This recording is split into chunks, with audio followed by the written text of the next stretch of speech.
Welcome back.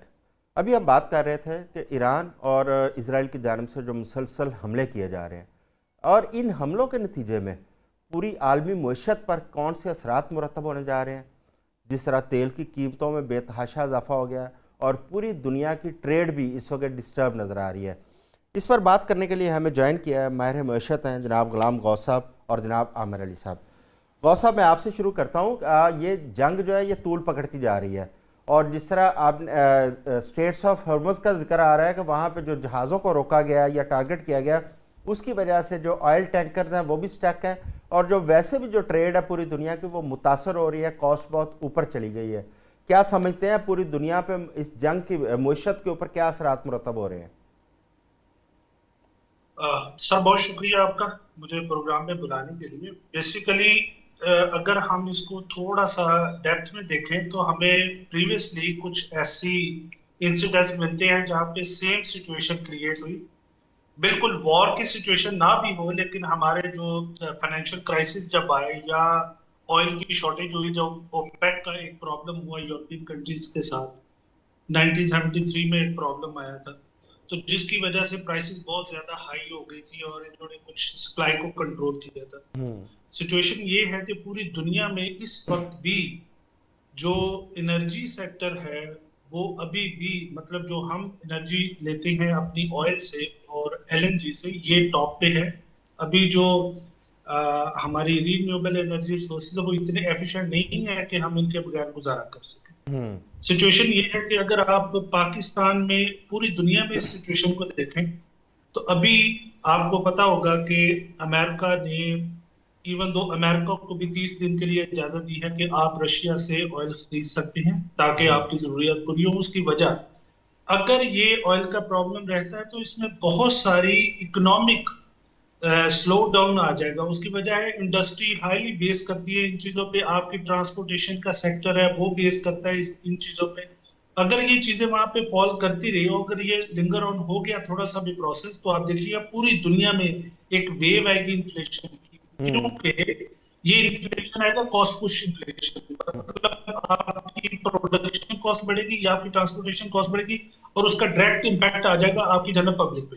और ये कोई भी, मतलब इंडस्ट्री हो या कोई भी दूसरे लोग, वो इसको शेयर नहीं करेंगे बल्कि इसका इम्पैक्ट डायरेक्टली पब्लिक पे आएगा।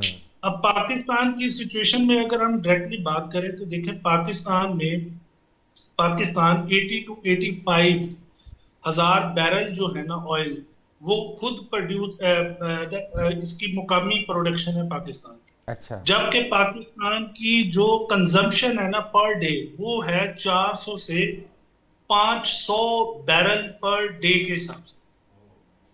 अब ये इतना बड़ा डिफरेंस है, इसका मतलब है पाकिस्तान अपनी जो जरूरियात है उसका सिर्फ 20%, अराउंड 20 से 15 से 20% जो फ्लक्चुएट होता रहता है प्रोड्यूस करता है। बकाया सारा हम इंपोर्ट करते हैं।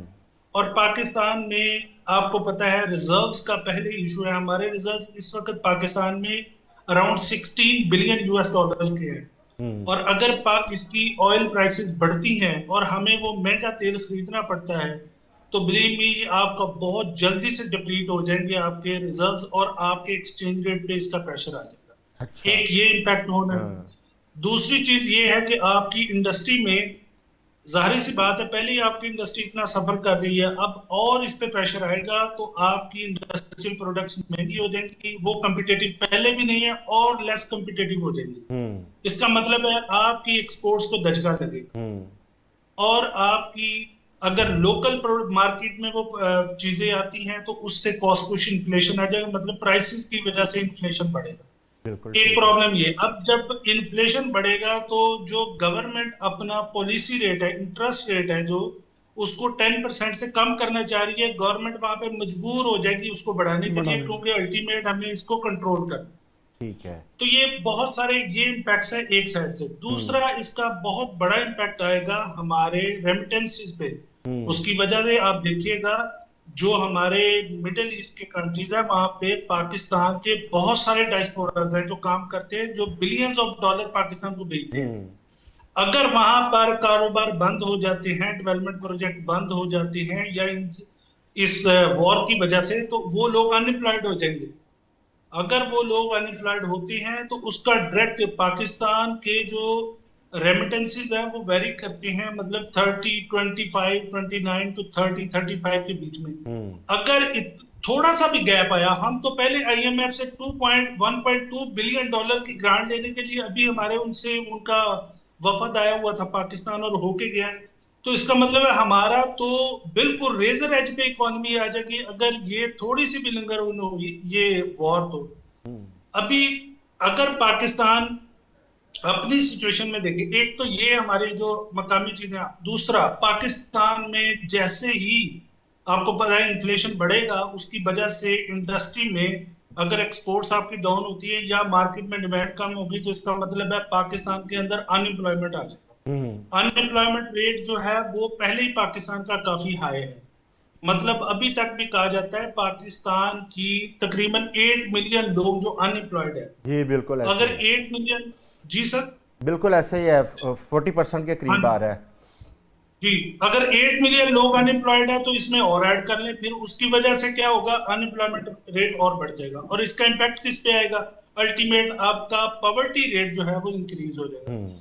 तो इससे असल में बात जो क्रिएट होती है वो ये कि इस जंग के पूरी दुनिया पे तो इम्पैक्ट्स होने ही होने हैं, लेकिन पाकिस्तान पे इसके बहुत शदीद किस्म के इम्पैक्ट्स होंगे। अब एक जो और चीज खतरनाक है वो ये कि पाकिस्तान में फर्टिलाइजर इंडस्ट्री जो है उसकी डिमांड के लिए अगर हम एनर्जी उसको प्रोवाइड नहीं करते तो इसका बहुत ज्यादा इम्पैक्ट वहां पे होता है। और उसकी वजह से अगर जैसे कि हम्म। इंडिया अपनी 30% जो उसकी टोटल फर्टिलाइजर प्रोडक्शन है वो मिडिल ईस्ट को देता है।